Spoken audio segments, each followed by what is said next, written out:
Okay students, अब जल्दी जल्दी इस पार्ट 2 को स्टार्ट करते हैं, इस चैप्टर 7 के। अच्छा, इस पार्ट 2 जो मेन पोर्शन था ना इस चैप्टर का, वो एंड हो चुका है। अब सिर्फ वो चीज़ें बाकी हैं जो कि मैं समझता हूँ कि इसमें से बहुत सारी चीज़ें ऐसी हैं जो मैं आपको सिर्फ थॉरली रीड करने के लिए दूंगा, लेकिन आप लोगों को उसको सिर्फ पढ़ना होगा। बहुत ज़्यादा उसमें से कुछ कुछ याद करने की जरूरत नहीं है, लेकिन आपको सिर्फ उसको पढ़ना लाजमी है, क्योंकि एमसीक्यूज बिल्कुल आ सकते हैं। ठीक है। अच्छा, ecosystem balance and human impact, इसमें सिर्फ आपने इसको रीड करना है, थॉरो रीड करना है इसको, और कुछ भी नहीं, क्योंकि इसमें सिर्फ वही बातें लिखी हुई हैं जो मैं आपको पढ़ा चुका हूँ। जैसे फॉर सपोज इकोसिस्टम इस इकोसिस्टम में किस तरह बैलेंस आता है। ठीक है। जाहिर सी बात है, जब ज्यादा प्रोड्यूसर्स हमारी इन्वायरमेंट में हो जाएंगे तो उसको खाएंगे जब प्राइमरी कंज्यूमर्स, तो उनकी जो तादाद होगी वो कम होगी, बैलेंस में रहेगी। और जाहिर सी बात है, फिर वो एनर्जी ट्रांसफर किस तरह होती है, from producer to primary consumer, then from primary consumer to secondary, then from secondary to tertiary. तो ये सारी चीजें जो हैं वो आपको सिर्फ इसमें ये बताया हुआ है कि इकोसिस्टम के क्या क्या किस किस तरह के बैलेंसेस हैं, किस मतलब इकोसिस्टम कैसे मेंटेन हुआ हुआ है, इकोसिस्टम में रहने वाले लिविंग ऑर्गेनिजम्स के बिहेवियर्स क्या हैं, इकोसिस्टम में रहने वाले जो ह्यूमन बीइंग्स हैं उन पे क्या इफेक्ट्स पड़ रहे हैं, जिस इकोसिस्टम में वो रह रहे हैं, जिस एनवायरनमेंट में वो रह रहे हैं। ठीक है। सिर्फ यही है, तो आपको इसको सिर्फ थोरली रीड करना है बस। ठीक है, बहुत इतना कोई मुश्किल नहीं है। ठीक है, इसमें से कोई ऐसा क्वेश्चन नहीं आएगा जैसे फॉर सपोज और क्या क्या डिजास्टर्स हो सकते हैं आपके ह्यूमन जो इकोसिस्टम में, क्या क्या हो सकते हैं। फॉरेस्ट खत्म कर देना, फ्लड हो जाना, सैलाब आ जाना। ठीक है। फैक्ट्रीज वगैरह का वेस्ट, इससे बहुत सारी पोल्यूशन आ सकती हैं। ठीक है, वगैरह वगैरह। फिर बहुत सारी बीमारियां आती हैं इन सब की वजह से, ए बायोटिक बायोटिक कंपोनेंट्स की वजह से हम किस तरह जिंदा हैं। सिर्फ इसमें वो थोड़ी बहुत डिटेल दी हैं क्योंकि आप 10th क्लास का ही कोर्स, तो इतना ज्यादा डिटेलिंग नहीं है, लेकिन फिर भी बहुत जैसे इसमें जो वर्डिंग्स लिखी हुई है बहुत आसान है, और इसको सिर्फ आपने थोरली रीड करना है बस। ठीक है, इसमें से कोई क्वेश्चन नहीं है। ठीक है। फिर पॉपुलेशन ग्रोथ, इसको भी सिंपली आपने रीड करना है। पॉपुलेशन ग्रोथ है क्या, कि क्या जाहिर सी बात है, हमारी जो ह्यूमन बीइंग्स हैं, सिर्फ ह्यूमन बीइंग्स की बात नहीं कर रहे। अगर मैं अ, किसी भी लिविंग ऑर्गेनिज्म की बात करूं, तो हर लिविंग ऑर्गेनिज्म मरता भी है और रिप्रोड्यूस भी होता है। तो हर लिविंग ऑर्गेनिज्म का एक रिप्रोडक्शन का रेट है, कि वो हर साल में इतनी दफा जो है, इतनी बार वो प्रोड्यूस होते हैं, कि पॉपुलेशन प्रोड्यूस होती है। जैसे फॉर सपोज यहाँ पे लिखा हुआ है, the birth rate at present is 55 million per year, but about 100 babies are born in per minute. यानी कि एक मिनट में तकरीबन दुनिया में 100 बच्चे पैदा होते हैं। ठीक है। ये सारी बातें आपको इसमें बस बताई हुई हैं, इनको सिर्फ आपने रीड करना है, और कुछ कुछ कोई ऐसी इसमें से एग्जामिन नहीं होगी कि वो आपसे ये पूछेगा ये बता दो ये क्यों होता है, ये क्यों होता है। सिर्फ आप ये बिल्कुल इसमें से आ सकता है। देखें, अब ये हमें एक एमसीक्यू मिल गया ना, the birth rate at present is 55 million per year, तो वो आपसे एमसीक्यू में पूछ सकता है। तो ये आपको रीडिंग खुद ही करनी होगी ये, क्योंकि ये अब एक एक लाइन में अब आपको पढ़ाऊं इस तरह से, तो ये इतनी आसान इंग्लिश में लिखा है, आपको खुद ही समझ आ जाएगा। ठीक है। अच्छा, तो पॉपुलेशन ग्रोथ यही होती है कि हर साल किस किस रेट से आपकी पॉपुलेशन, ह्यूमंस की इसमें बात करिए तो ह्यूमन की पॉपुलेशन किस रेट पे ग्रो कर रही है। ठीक है, हर ईयर का रेट डिफरेंट होता है। और जो पॉपुलेशन का रेट है वो किस पे डिपेंड करता है, शॉर्टेज ऑफ फूड पे, हेल्थ की फैसिलिटीज पे, स्टारवेशन यानी कि किस तरह से उनके जाहिर सी बात है, जितनी ज्यादा भूख लगेगी उतना ज्यादा उनको फूड इनटेक करने की जरूरत आएगी। ठीक है। एपिडर्मिक्स यानी कि जिस इन्वायरमेंट में वो रह रहे हैं, एपिडर्मिक्स जिस लैंड पे वो रह रहे हैं, अगर वो कोल्ड एरियाज में रह रहे हैं तो उनका खाने पीने का लाइफस्टाइल अलग होगा। अगर वो डेजर्ट में रह रहे हैं तो उनकी बॉडी में वाटर की कमी हो सकती है, किस तरह से उनको वाटर मेंटेन करना है अपनी बॉडी के अंदर, कितने अमाउंट उनको अपने साथ रखना है कि वो जितने अरसा वो डेजर्ट में रह रहे हैं वो जो है वो सरवाइव कर सकें वाटर के यानी कि डेजर्ट के अंदर। ठीक है, ठीक है। उसके बाद है अर्बनाइजेशन। अर्बनाइजेशन क्या है, इसको भी आपने सिर्फ थॉरली रीड करना है। ठीक है, अर्बनाइजेशन क्या है कि जो शहर वगैरह डेवलप करना, यानी कि जो जहाँ पे कच्ची आबादी होती है वहां पे उसको वापस डेवलप करना। किस लिए? For better education.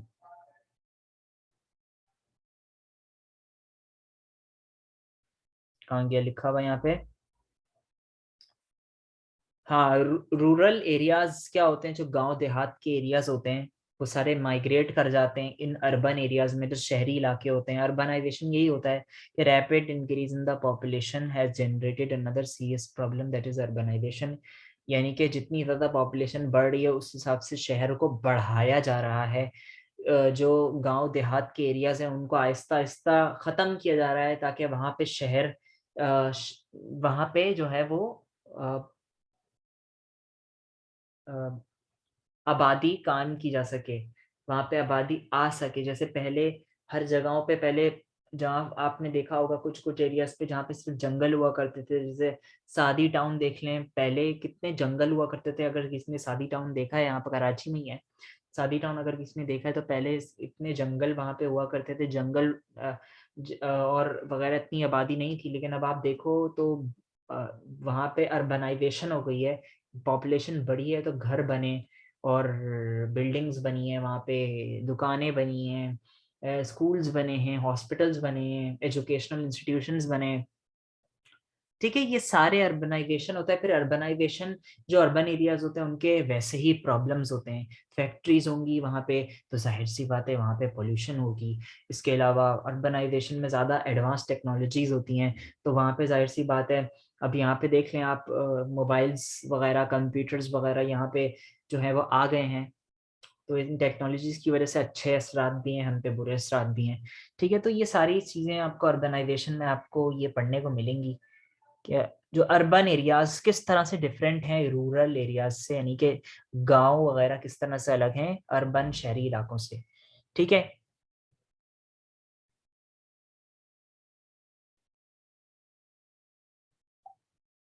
ये आपके पास अर्बन पॉपुलेशन हो गई, पाकिस्तान में किस तरह से इंक्रीज कर रही है 1955 से लेकर आज 2020, 2020 हो गया है, तो यहाँ अब तक कितना चेंज आया है वो आप ये खुद ही पढ़ लें, इतना आसान है।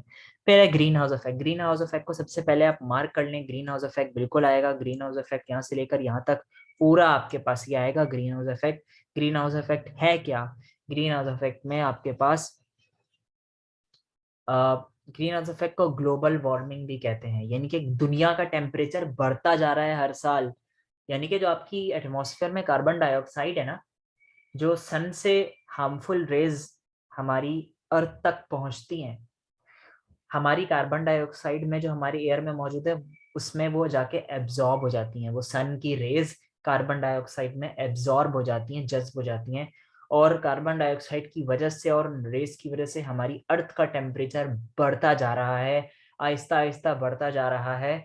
और इसकी वजह से ये पूरा जो हमारा अर्थ है वो वार्म होती जा रही है, वो गर्म होती जा रही है। तो इस प्रोसेस को ग्लोबल वार्मिंग या फिर ग्रीन हाउस इफेक्ट कहा जाता है।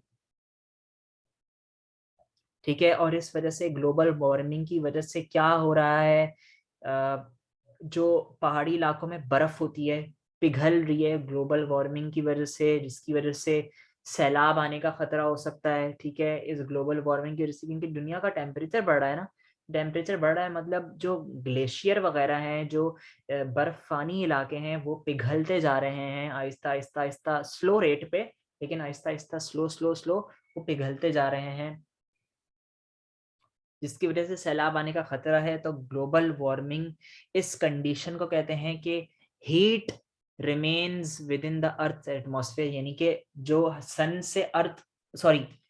से जो रेज हमारी एटमॉस्फेयर में आके एब्जॉर्ब हो रही हैं वो वापस बाहर नहीं जा रही हैं अर्थ से, वो हमारी अर्थ में रह के एब्जॉर्ब हो रही है और हमारी अर्थ का टेम्परेचर गर्म कर रही है, जिसकी वजह से green house effect take place, यानी कि green house effect is taking place which is also called global warming. ठीक है। ये फिर होता है acid rain. What is acid rain? Acid rain भी आप मार्क करें, एसिड रेन यहाँ से लेकर ये यहाँ तक पूरा एसिड रेन हो गया। ठीक है। एसिड रेन है क्या? जो आपके हार्मफुल वेस्ट वगैरह फैक्ट्रीज वगैरह से निकलते हैं, वो जाहिर सी बात है उसको कहीं ना कहीं डिस्कार्ड किया जाता है, फेंका जाता है। फिर वही जो वेस्ट होता है वो सारा जो है वो इवेपोरेट हो जाता है। इवेपोरेट हो जाता है तो वो वाटर के साथ जो ऊपर बादलों में वाटर होता है, वाटर वेपर की फॉर्म में, वो क्या हो जाते हैं, उसके साथ मिल जाते हैं वो हार्मफुल वेस्ट। जैसे आपको ये नजर आ रहा है, ये फैक्ट्री है, फैक्ट्री से हार्मफुल वेस्ट निकला, धुआं स्मोक निकला, sulphur dioxide, nitrogen oxide, carbon dioxide, carbon monoxide, ये सारी गैसेस, हार्मफुल गैसेस जो हैं वो यहाँ से बाहर निकलती हैं और फिर ये वापस एयर में इवेपोरेट हो जाती हैं। इवेपोरेट होने के बाद ये जो हवा में पहले से वाटर वेपर्स होते हैं, बादल होते हैं, उनके साथ मिक्स हो जाती हैं। मिक्स होने के बाद जब बारिश होती है तो ये जो पहली बारिश होती है जिसमें ये हार्मफुल वेस्ट मटेरियल भी साथ नीचे आ रहा होता है बारिश के साथ, this is called acid rain. और ये एसिड रेन बहुत खतरनाक होती है। क्यों? क्योंकि आपको स्किन प्रॉब्लम्स हो सकती हैं इससे, आपको डिफरेंट इचिंग प्रॉब्लम्स हो सकती हैं, स्किन पे रैशेस हो सकते हैं। ठीक है। मतलब इससे स्किन प्रॉब्लम्स हो सकती हैं इस एसिड रेन से। जब भी कहा जाता है पहली बारिश में, जब बहुत दिनों के बाद पहली बारिश हो तो नहाना नहीं चाहिए। ठीक है। उसके बाद बिल्कुल नहा सकते हैं, उसके बाद वाटर प्यूरिफाई हो जाता है। ठीक है। तो ये सिंपली ये एसिड रेन था। ये इसको भी आप एज इट इज रीड कर लीजिएगा, और ये एसिड रेन की ये डेफिनेशन हो गई। ठीक है। डायग्राम नहीं बनाना, सिर्फ समझाने के लिए मैंने आपको बताया है। फिर डिफॉरेस्टेशन। डिफॉरेस्टेशन क्या है? आहिस्ता आहिस्ता फॉरेस्ट को भी खत्म किया जा रहा है ताकि लकड़ियां जो है वो, लकड़ियों की वजह से लकड़ियों का फर्नीचर, लकड़ियों का घर, ठीक है, तो जाहिर सी बात है इन लकड़ियों के घर और फर्नीचर की वजह से इन फॉरेस्ट को काटा जा रहा है और फॉरेस्ट आहिस्ता आहिस्ता खत्म हो रहा है। और ये इंसान ही खत्म कर रहे हैं कि अपने इस्तेमाल के लिए। इस प्रोसेस को डिफॉरेस्टेशन कहता है, नाम से ही जाहिर है। ठीक है। तो डिफॉरेस्टेशन की, फिर डिफॉरेस्टेशन की वजह से फ्लड्स आ सकते हैं, सॉइल एरोजन हो सकता है। सॉइल एरोजन मतलब जो ऊपर की लेयर होती है सॉइल की वो खत्म हो जाती है। जब फॉरेस्टिंग रहेंगे तो सॉइल की लेयर जो एक फॉरेस्ट के अंदर पहले से लगी हुई है, वो फॉरेस्ट की वजह से तो अब वैसे ही टिकी हुई है, लेकिन जब फॉरेस्ट ही खत्म कर दोगे तो आहिस्ता आहिस्ता जो सॉइल की एक अच्छी लेयर है वो भी खत्म होती जाएगी। तो सॉइल एरोजन यही होता है। ठीक है। रेनफॉल नहीं होगी, decline of layer rainfall, fertility of soil खत्म हो जाएगी। अच्छी सॉइल जो जब फॉरेस्ट नहीं होंगे, प्लांट्स ही नहीं होंगे, तो सॉइल को कंज्यूम कौन करेगा? ठीक है। तो जब फॉरेस्ट नहीं होंगे तो यही यही सारी चीजें होंगी। ठीक है। अब फॉर डिफॉरेस्टेशन में ये सारी चीजें आपके डिफॉरेस्टेशन में आ गई। एक डिफॉरेस्टेशन की ये डेफिनेशन हो गई। और डिफॉरेस्टेशन के इफेक्ट्स, इस यहाँ पे आप हेडिंग लिखिएगा इफेक्ट्स। इफेक्ट्स। ठीक है। Effects of deforestation. Effects of deforestation ये हो गई। ठीक है। फिर आता है पॉल्यूशन। पॉल्यूशन सिंपली, पॉल्यूशन की डेफिनेशन यहाँ से ये लिखने की जरूरत नहीं है, यहाँ से स्टार्ट आएगी। पॉल्यूशन में be defined as undesirable change, ये पूरा यहाँ से लेकर यहाँ तक। पॉल्यूशन मतलब आपकी जो एटमॉस्फेयर है उसको डिस्ट्रॉय कर देना, उस वो प्योर फॉर्म में उस प्योरिटी को डिस्ट्रॉय कर देना। एक ऐसा खतरनाक चेंज जो केमिकल चेंज, खतरनाक change, biological change, physical change हो सकता है वो। ठीक है। वो सारा का सारा चेंज जो है वो आपके एटमॉस्फेयर में आ चुका है और वो आपको नुकसान पहुंचा रहा है, वो पॉल्यूशन कहलाता है। ठीक है। एक अनडिजायरेबल चेंज है, यानी कि ये आप जो प्रोसेस कर रहे होते हो उसकी वजह से पॉल्यूशन भी हो रहा होता है। जैसे अगर आप फैक्ट्री में कोई प्रोडक्ट बना रहे हो तो वो अपने फायदे के लिए तो बना रहे हो, लेकिन साथ साथ जो फैक्ट्री से धुआं निकल रहा है वो आपको नुकसान पहुंचाएगा, क्योंकि वो पॉल्यूशन है, वो एक अनडिजायरेबल चेंज के तौर पे एटमॉस्फेयर में जाता जा रहा है, और आहिस्ता आहिस्ता आपका एटमॉस्फेयर डिस्ट्रॉय होता जाएगा, और फिर आपको ये शिकायत होती है कि जाहिर सी बात है बीमारियां किस वजह से हो रही हैं, ये इस वजह से हो रही हैं, पॉल्यूशन की वजह से। ठीक है, ये आपकी पॉल्यूशन की डेफिनेशन हो गई। फिर कॉमन पॉल्यूटेंट्स, ये आपने लिखना है बिल्कुल, किस वजह से पॉल्यूशन हो सकती है, कॉमन पॉल्यूटेंट्स की एडिंग आएगी। ठीक है, ये सारे लिखे हुए, फर्टिलाइजर की वजह से, सेवेज, जो गंदा पानी निकल रहा होता है गटर वगैरह का, ये सेवेज का पानी होता है। Radio active substance, radio active material की भी रिसर्च होती है। नॉइज और हीट, ये भी एक तरह की पॉल्यूशन है। ठीक है, हर्बिसाइड्स, फंगिसाइड, इंसेक्टिसाइड्स। ठीक है, ये सारी चीजें जो फसलों वगैरह पे आप छिड़काव करते हो ताकि कोई कीड़े वगैरह ना लग सकें, तो इनकी वजह से, कीड़े को मारने की दवाइयाँ जो होती हैं उनकी वजह से पॉल्यूशन होती है। ठीक है, हैवी मेटल का इस्तेमाल करना, ठीक है, गैसेस का इस्तेमाल करना, ये सारी गैसेस हैं, मीथेन, फॉस्जीन, डिटर्जेंट, सर्फ वगैरह से भी पॉल्यूशन होता है। ठीक है, गैसेस, ये सारी गैसेस की वजह से पॉल्यूशन होता है। ठीक है, स्मोक्स की वजह से, जो गाड़ियों का धुआं वगैरह हो गया, सिगरेट का धुआं, ठीक है, वगैरह वगैरह, इन सबसे पॉल्यूशन हो सकता है। ठीक है, अच्छा, अब आगे देखते हैं।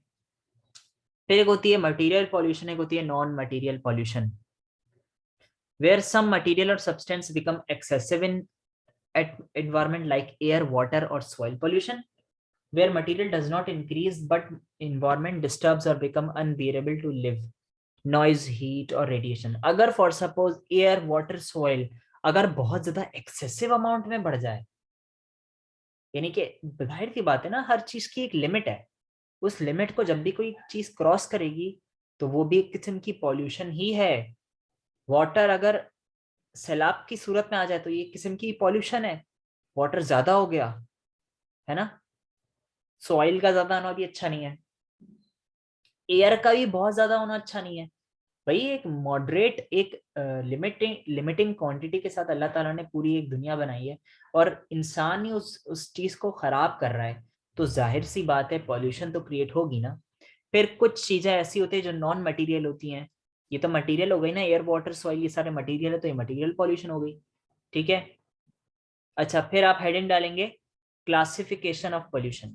तो क्लासिफिकेशन ऑफ पोल्यूशन में आप लिखिएगा ये यहां से लेकर यहां तक, इससे पहले आप लिखिएगा क्लासिफिकेशन, मैं सिर्फ क्लासिफिकेशन लिख रहा हूं, आप पूरा लिखिएगा classification of pollution, classification of pollution, और इसके बाद ये हेडिंग आएगी, और फिर यहां से लेकर यहां तक। ठीक है, अब कुछ नॉन मटेरियल जो है वो पॉल्यूशन होती है, जैसे हीट का बढ़ जाना, रेडिएशंस वगैरह, जो रेडियो एक्टिव रेज होती हैं, नॉइस की वजह से बहुत शोर, ये भी नॉइस पॉल्यूशन भी होती है, हीट पॉल्यूशन भी होती है, जाहिर सी बात है। ठीक है, ये मटेरियल थोड़ी है, नॉइस और हीट कभी कोई मटेरियल चीज है नहीं, लेकिन ये फिर भी अगर इनका भी बढ़ जाना, इनका बढ़ जाना भी, नॉइज और हीट का बढ़ जाना भी एक तरह की पॉल्यूशन है, लेकिन ये मटेरियल पॉल्यूशन नहीं है, नॉन मटेरियल पॉल्यूशन है। ठीक है, ये आपने पूरा कर लिया। फिर आता है एयर पॉल्यूशन। अच्छा, पहले मैं आपको ये सब पढ़ाने से पहले मैं आपको पहले नीचे वाली चीजें दिखा दूं। अब सिर्फ पॉल्यूशन रह गया है, बस बाकी सब एंड हो चुका है। यहाँ तक देख लें, यहीं तक कंजर्व पॉल्यूशन में अभी आपको पढ़ाता हूँ। ठीक है, लेकिन सबसे इससे पहले हम पहले कंजर्वेशन ऑफ नेचर और बाकी दूसरी चीजें जरा जल्दी जल्दी देख लें, क्या क्या है, क्या देख लें। Conservation of nature, conservation of nature, conservation का मतलब क्या होता है कि सस्टेन करना, मेंटेन करना, किसी चीज को सस्टेन करना और मेंटेन करना। अगर कोई चीज खत्म हो रही है तो उसको मेंटेन वापस किस तरह की जाए। फॉरेस्ट को खत्म कर रहे हैं, जाहिर सी बात है नए फॉरेस्ट भी तो लगाओ ना। अगर आप फॉरेस्ट को काट रहे हो तो नए प्लांट्स लगाओ। अगर आप जो हो वो किसी चीज का, फॉर सपोज एक ऐसा, जाहिर सी बात है अगर आप फैक्ट्रीज का इस्तेमाल कर रहे हो तो फैक्ट्रीज का जब ज्यादा इस्तेमाल करो तो धुआं निकलेगा, धुआं निकलेगा तो आपको प्लांट्स ज्यादा लगाने पड़ेंगे। तो इसी तरह से तो हमारी नेचर की प्योरिटी मेंटेन रहेगी। ठीक है, ये कंजर्वेशन लिखा हुआ है बस कि नेचर की कंजर्वेशन किस तरह करी जा सकती है। आप प्लास्टिक बैग्स इस्तेमाल करना बंद करो, आप पेपर बैग्स इस्तेमाल करो। ठीक है, इसके अलावा बहुत सारी ऐसे गाड़ियों वगैरह का जो ज्यादा ब्लैक स्मोक इमिटिंग जो व्हीकल्स होते हैं, जो जिसमें से ब्लैक स्मोक निकलता है, ट्रेन वगैरह का कम इस्तेमाल करो जिसमें से ब्लैक स्मोक निकलता है, वो हमारी एनवायरनमेंट के लिए बहुत हार्मफुल है। ठीक है, इसके अलावा रक्शे वगैरह में भी बहुत ऐसे ब्लैक स्मोक निकलता है रक्षों वगैरह से भी, तो आप उनका इस्तेमाल थोड़ा कम करो। जाहिर सी बात है, इंसान अपनी ज़रूरियात के लिए सब चीज़ें कर रहा है, तो फिर जाहिर सी बात है उसका नुकसान भी है। ठीक है, लेकिन इन सबको मेंटेन करने के लिए अगर आप इनको, जाहिर सी बात है जब आप इनको जो है वो, जब आप इनको यूज कर रहे हो तो इनका कोई ऑल्टरनेटिव प्रोसीजर भी तो करो। जैसे प्लांट्स लगाओ आप जो हो वो उनका ख्याल रखो। फिर ऐसा नहीं कि आपने प्लांट लगा के छोड़ दिया। ठीक है, क्योंकि यही प्लांट्स वगैरह ही होते हैं जो हमारी हार्मफुल गैसेस को एब्जॉर्ब करते हैं और हमारी पोल्यूशन को, एयर पोल्यूशन को कम करते हैं। ठीक है, फिर और भी डिफरेंट डिफरेंट प्रोसीजर हैं, ये आप यहाँ पे पढ़ लीजिएगा। इसको सिर्फ मैंने आपको थोड़ा सा ये बताया, कंजर्वेशन। ठीक है, कंजर्वेशन की डेफिनेशन वो अगर आपसे पूछेगा तो यहाँ से लेकर यहाँ तक कर लीजिएगा कंजर्वेशन, बस। इसके अलावा इसमें मैंने आपको कुछ भी नहीं कराना।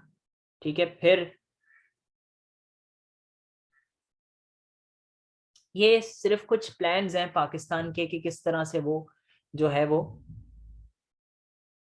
कुछ अथॉरिटीज, कुछ इदारे काम कर रहे हैं जो कि इन पॉल्यूशन को कम करने के लिए, नेचर को कंजर्व करने के लिए, मेंटेन करने के लिए, सस्टेन करने के लिए ये कुछ चीज़ें कर रहे हैं, जैसे नेशनल पार्क बनाना। ठीक है, वाइल्ड लाइफ को मेंटेन रखना, गेम रिजर्व करना। ठीक है, ये सारे पूरे प्रोसीजर्स हैं, ये आप नाम है, इनको याद करने की जरूरत नहीं है, सिर्फ पढ़ लीजिएगा बस।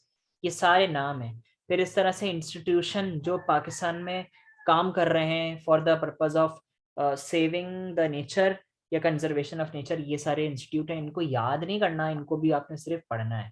ठीक है, तो आपने ये सारी चीजें रीड करनी है, बस ये सब रीड करने की मैंने आपको यहाँ से करवा दिया। अब जल्दी जल्दी हम लोग पॉपुलेशन पे आ जाते हैं। ठीक है, ताकि हम पॉपुलेशन को कर सकें।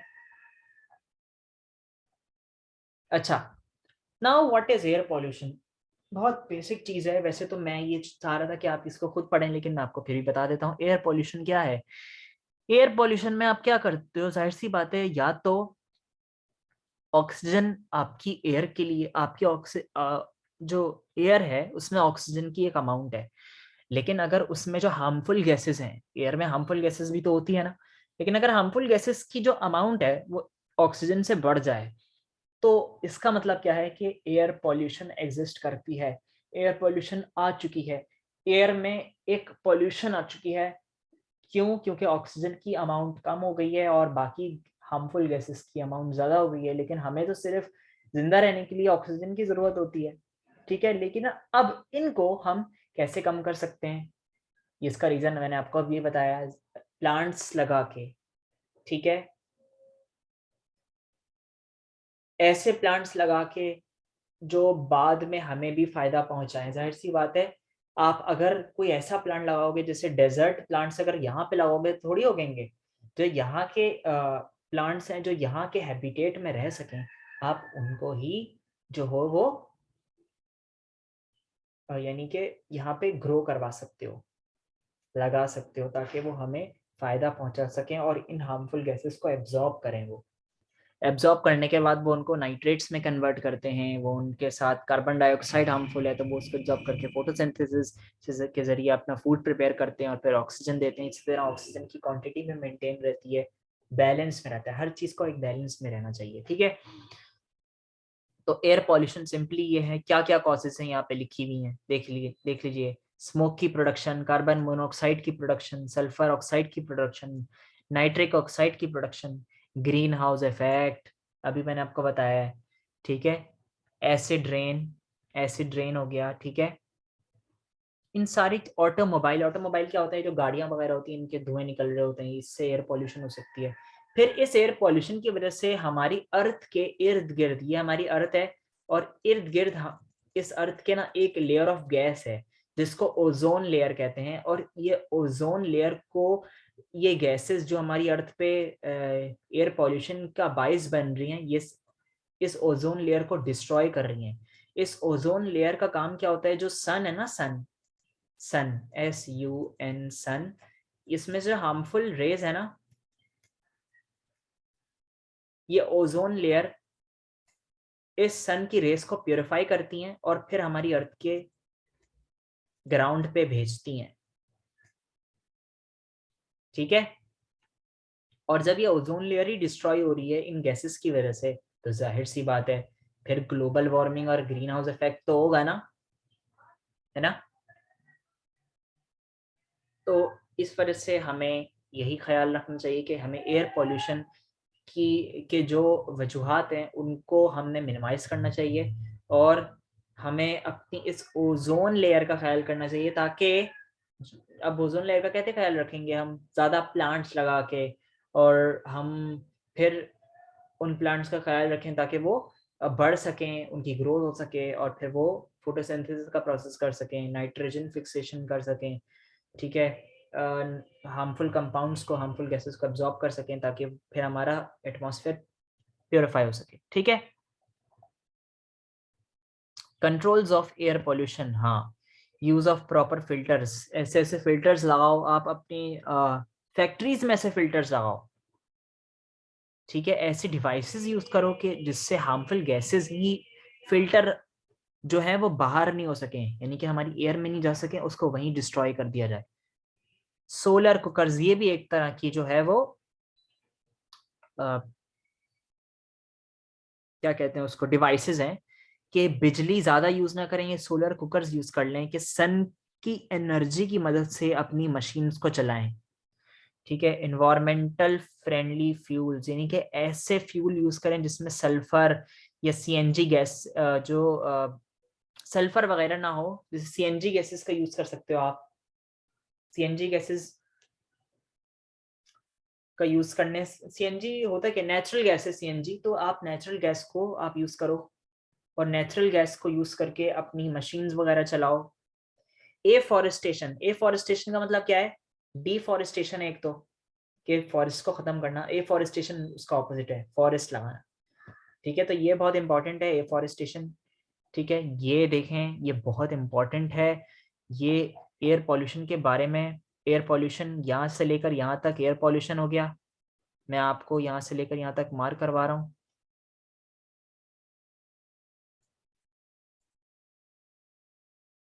यहाँ से लेकर यहाँ तक, फिर मेन कॉसेज की हेडिंग आएगी, इस पे एक डिटेल नोट आ सकता है यहाँ से लेकर यहाँ तक।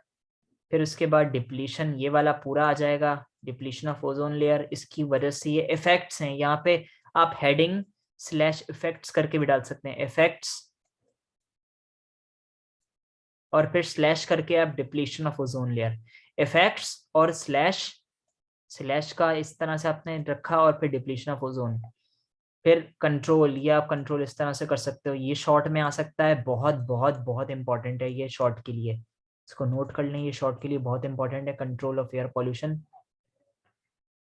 फिर water pollution, what is water pollution, इतनी आसान है, वाटर पोल्यूशन आपको पढ़ने से समझ आ जाएगा। वाटर पोल्यूशन, जाहिर सी बात है, जब वाटर में ऐसे हार्मफुल वेस्ट आ जाए, जैसे गटर का पानी जो है वो सारा कहाँ चला जाता है, समंदर में, समंदर में उसको फेंका जाता है, या जो गंदा पानी फैक्ट्रीज से निकलता है उसको कहाँ फेंका जाता है, organic pollutants, chemical pollutants, thermal pollutants, nuclear reactor से पॉल्यूटेंट्स निकलते हैं।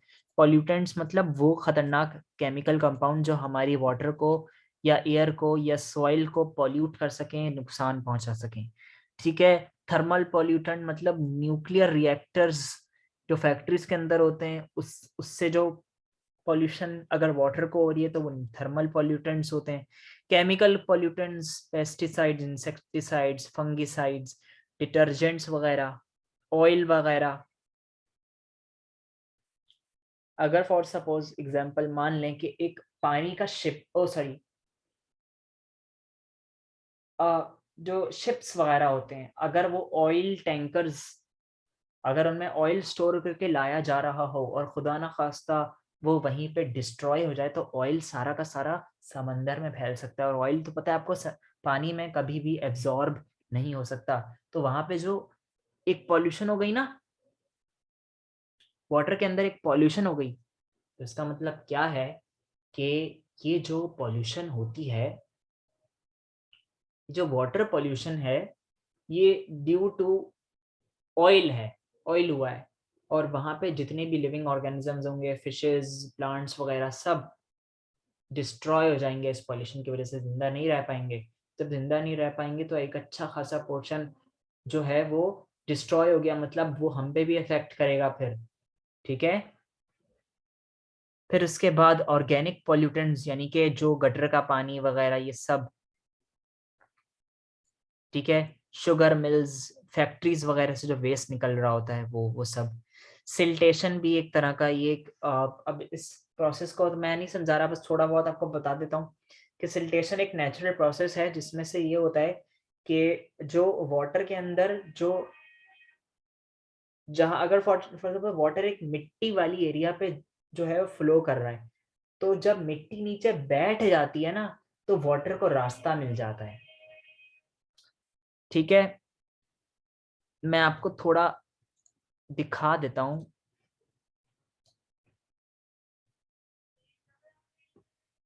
सिल्टेशन, क्योंकि मेरी बातों से आपको शायद समझ में ना आए।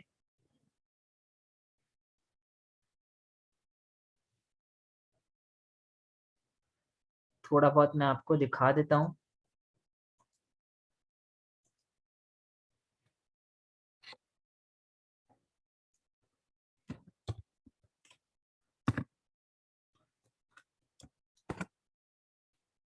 ये देखें, ये आपको नजर आ रहा है?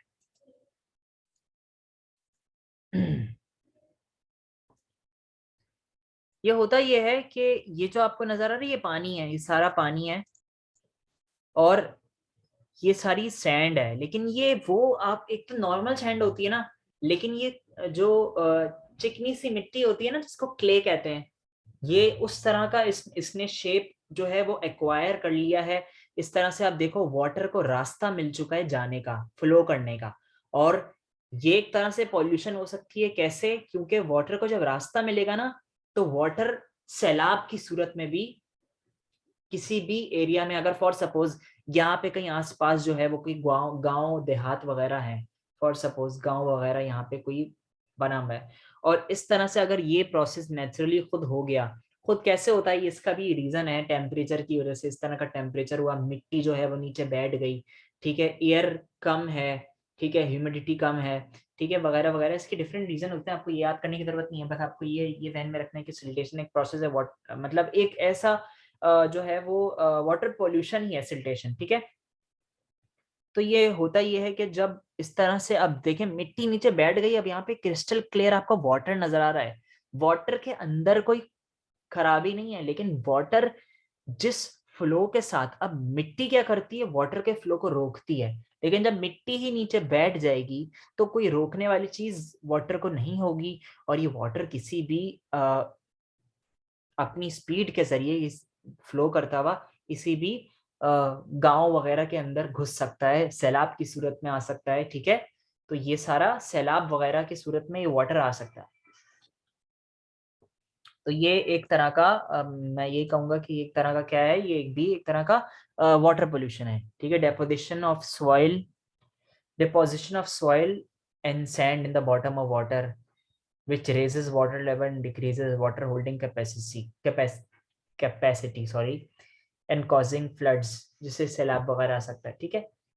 फिर उसके बाद आ जाएं, ये पहले आप यहाँ से लेकर यहाँ तक नोट कर लें।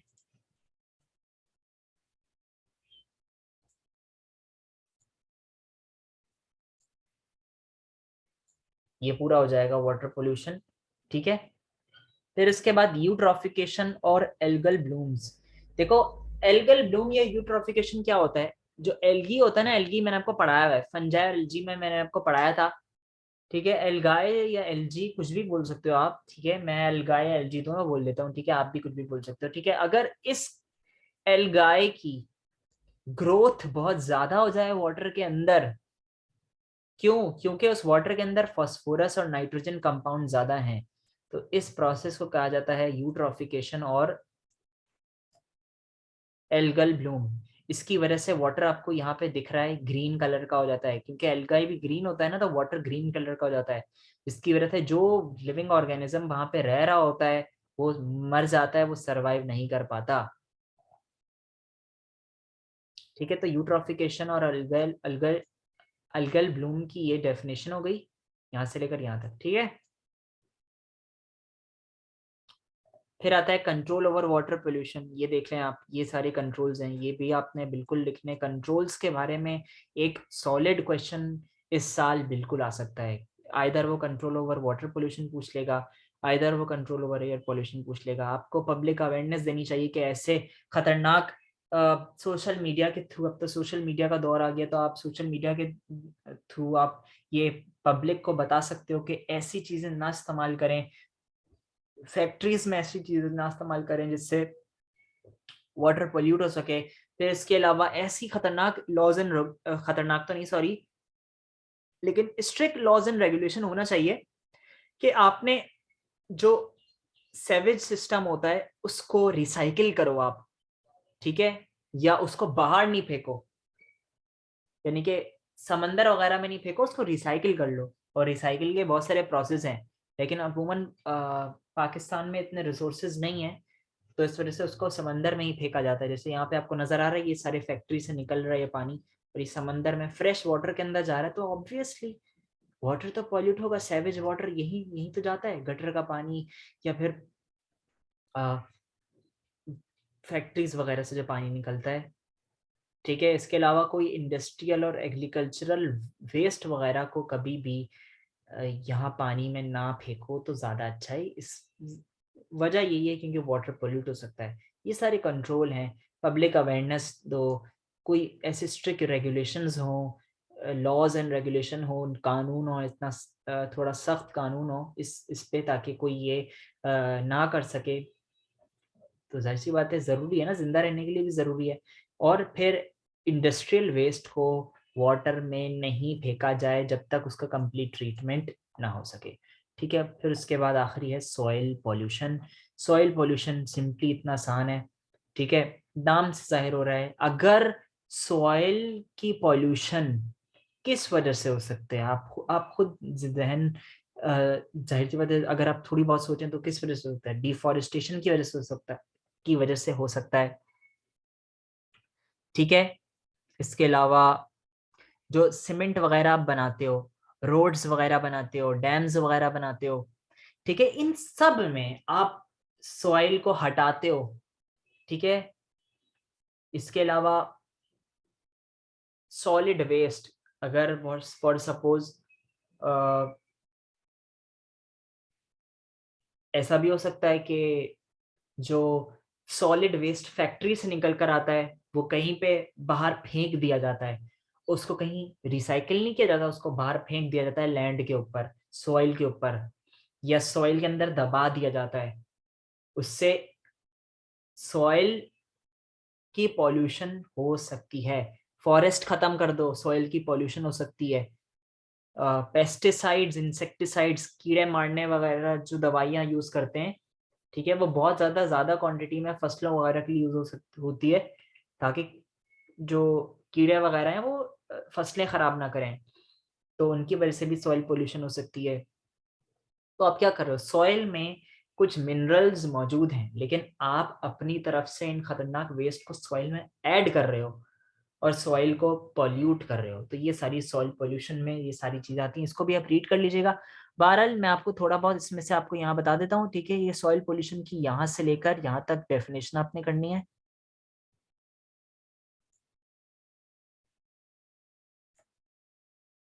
ठीक है, और ये कंट्रोल्स आ गए।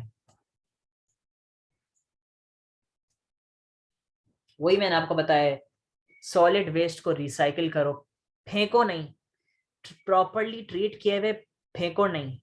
ठीक है, आप प्लांटेशन करो। देखो हर जगह वही प्लांट की मैंने बात करी थी कि प्लांट्स लगाओ, तो इसमें भी एक प्रोसेस, हर एक कंट्रोल हर जगह कॉमन है। ठीक है, इरिगेशन सिस्टम, वाटर का प्रॉपर सिस्टम होना चाहिए, ठीक है। और इसके अलावा development of pastures, meadows for grazing of animals, animals के लिए एक प्रॉपर अलग जगह होनी चाहिए जहाँ पे वो जो है वो प्लांट्स को खा सकें। ऐसा नहीं कि आपने बहुत सारी एक ऐसी जगह जहाँ पे प्लांट्स ही कम है और वहीं पे आपने अपने जो एनिमल्स वगैरह हैं उनको भेज दिया वहाँ पे, मतलब वहाँ पे खड़ा कर दिया, तो वो वहाँ के तो सारे पौधे वगैरह खा जाएंगे।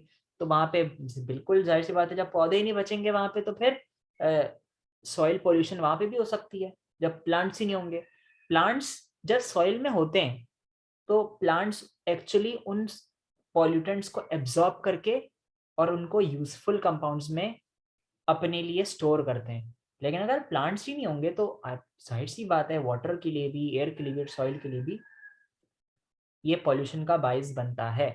ठीक है, तो इसको आपने रीडिंग भी करनी है, इसको आपने पढ़ना भी है अच्छी तरीके से। सॉइल पोल्यूशन में सिर्फ क्या होता है, जो सॉइल के अंदर जो मिनरल्स होते हैं, जो यूजफुल कंपाउंड्स होते हैं जिनको प्लांट्स यूज करते हैं, अगर उसकी अमाउंट कम हो जाए और वेस्ट मटेरियल की अमाउंट ज़्यादा हो जाए, हार्मफुल वेस्ट अमाउंट मटेरियल ज़्यादा हो जाए, तो जाहिर सी बात है सॉइल भी पॉल्यूट हो सकती है। और ये कुछ वजह है, जैसे फॉर सपोज यहाँ पे लिखा हुआ है कंस्ट्रक्शन ऑफ रोड्स की वजह से, डैम्स की वजह से, ठीक है, डिफॉरेस्टेशन की वजह से, लिखा हुआ है, सब लिखा हुआ है। Over grazing of by cattle, यानी कि ज्यादा आपने अपने जो बकरे और गायें वगैरह जो हैं वो ऐसी जगह पे आप ले गए जहाँ पे प्लांट्स वगैरह कम है ग्रेजिंग के लिए, यानी कि उनकी खाने के लिए। लेकिन जाहिर सी बात है जब वहां से वो सारे प्लांट्स खा जाएंगे तो फिर वहां पे भी सॉइल पोल्यूशन हो सकती है। ठीक है, तो ये सारे कुछ रीजंस हैं, या आप इनको खुद पढ़ लीजिएगा बाकी। ठीक है, और ये आपका चैप्टर ख़त्म हो गया है। ठीक है, या अब आपको मैं आपको ये बता रहा हूँ कि इसके बाद अब आपको इसी वीक में इंशाल्लाह, या पॉसिबल नहीं हुआ तो इसी बस मैं ये मुझे पता है कि इस मंथ में इंशाल्लाह आपके पांचों के पांचों चैप्टर्स आपको प्रोवाइड कर दिए जाएंगे। Okay, thank you class. और अब इस चैप्टर को अच्छी तरह आपने सुनना है और दोबारा समझना है, अच्छी तरह समझना है तो 1 से 2 बार सुनिए। और काम बराए मेहरबानी अपने प्रॉपर रजिस्टर्स में मेंटेन करिए।